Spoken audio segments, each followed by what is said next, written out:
சென்னை தமிழக சட்டப்பேரவை தேர்தலுக்கான பரப்புரை நிறைவடைந்தது. இதனையடுத்து வெளியாட்கள் தொகுதியை விட்டு வெளியேற தேர்தல் ஆணையம் நடவடிக்கை எடுத்துள்ளது. தமிழக சட்டமன்ற தேர்தல் நாளை மறுநாள் ஏப்ரல் 23ஆம் தேதி நடைபெறவுள்ளது.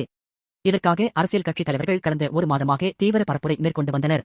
இறுதி நாளான இன்று தமிழக முதல்வர் ஸ்டாலின் சென்னை மாவட்டத்திற்கு உட்பட்ட சோழிங்கநல்லூர், சைதாப்பேட்டை, வேளச்சேரி, குளத்தூர் உள்ளிட்ட தொகுதிகளில் பரப்புரை மேற்கொண்டார்.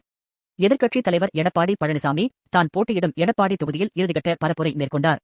துணை முதல்வர் உதயநிதி ஸ்டாலின் தான் போட்டியிடும் சேப்பாக்கம், திருவல்லிக்கேணி உள்ளிட்ட இடங்களில் பரப்புரை செய்தார். அதேபோன்று தவேக தலைவர் விஜய் சென்னையில் சைதாப்பேட்டை, நந்தனம் பகுதிகளில் பரப்புரை மேற்கொண்டார்.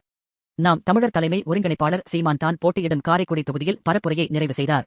இன்று மாலை 6 மணியுடன் பரப்புரை நிறைவடைந்த நிலையில் அரசியல் கட்சித் தலைவர்கள், வேட்பாளர்கள் உள்ளிட்டோர் தேர்தல் பரப்புரை, பொதுக்கூட்டம், சாலை வலம் உள்ளிட்ட எந்த வகையிலும் பிரச்சாரத்தில் ஈடுபடக்கூடாது. மக்கள் பிரதிநிதித்துவ சட்டம் 1951 பிரிவு 126 இன் கீழ் ஏப்ரல் 21 மாலை 6 மணிக்கு மேல் வாக்குப்பதிவு முடியும் வரை திரைப்படம், தொலைக்காட்சி, ரேடியோ, வாட்ஸ்ஆப், முகநூல், எக்ஸ் போன்ற எவ்வித மின்னணு சாதனங்கள் மூலம் அரசியல் கட்சிகள் பரப்புரையில் ஈடுபடக்கூடாது. இந்த விதிமுறைகளை மீறுவோருக்கு 2 ஆண்டு சிறை தண்டனை அல்லது அபராதம் விதிக்கப்படும். அதேபோன்று அந்தந்த தொகுதிகளில் வாக்காளர்கள் அல்லாத அரசியல் கட்சி நிர்வாகிகள் மற்றும் வெளிமாவட்டத்தைச் சேர்ந்தவர்கள் இன்று மாலை 6 மணிக்கு மேல் தொகுதியை விட்டு வெளியேற வேண்டும். இதனை உறுதி செய்ய கல்யாண மண்டபங்கள், தங்கும் விடுதிகளில் போலீசார் மாநிலம் முழுவதும் சோதனைகளில் ஈடுபட்டு வருகின்றனர்.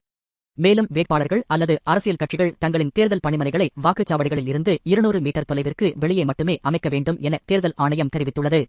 மேலும் பணிமனையில் 2 நபர்கள் மட்டுமே இருக்க வேண்டும் எனவும், தேவையற்ற கூட்டங்களை தவிர்க்க வேண்டும் எனவும் தேர்தல் ஆணையம் அறிவுறுத்தியுள்ளது.